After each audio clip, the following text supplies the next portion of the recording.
Social media ఎంత విపరీతంగా వ్యవహరిస్తున్నదంటే ఎవరు ఏ పని చేసినా మరీ ముఖ్యంగా తెలుగుదేశంలో ఉండేటువంటి లోకేష్ కానీ చంద్రబాబు నాయుడు కానీ ఇదే కార్యక్రమానికి అటెండ్ అయినా ఏ పని చేసినా దాని మీద వందలాది సోషల్ మీడియా పోస్టులు రావడం, వాళ్ళు చేసింది చాలా ఇంకెవరూ చేయలేనటువంటి పనిగా తీర్చిదిద్దేటువంటి కార్యక్రమం చేయడం మనం ఈ మధ్య చూస్తున్నాం.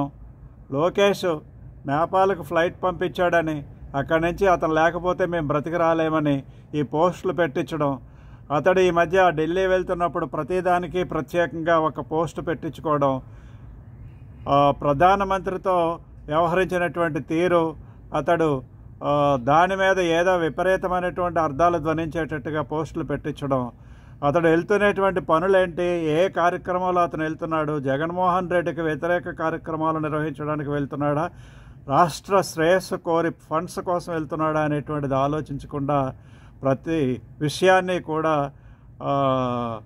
అతనికి భజంత్రీలు మోయిస్తూ పోస్టులు పెట్టడం అనేటువంటిది తగదు.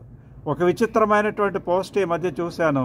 చంద్రబాబు నాయుడు ఉపరాష్ట్రపతి కార్యక్రమానికి అటెండ్ అయ్యి చంద్రబాబు నాయుడు చేసిన పనికి అవాక్కైపోయారు అందరూ అని ఎవడో పోస్ట్ పెట్టాడు. దాంట్లో చూస్తే అసలు చంద్రబాబు నాయుడు పాత్రే అందులో లేదు.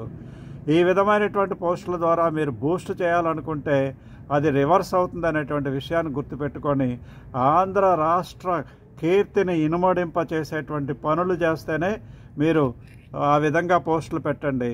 రాష్ట్ర అభివృద్ధికి సహకరిస్తేనే మీరు పోస్టులు పెట్టండి.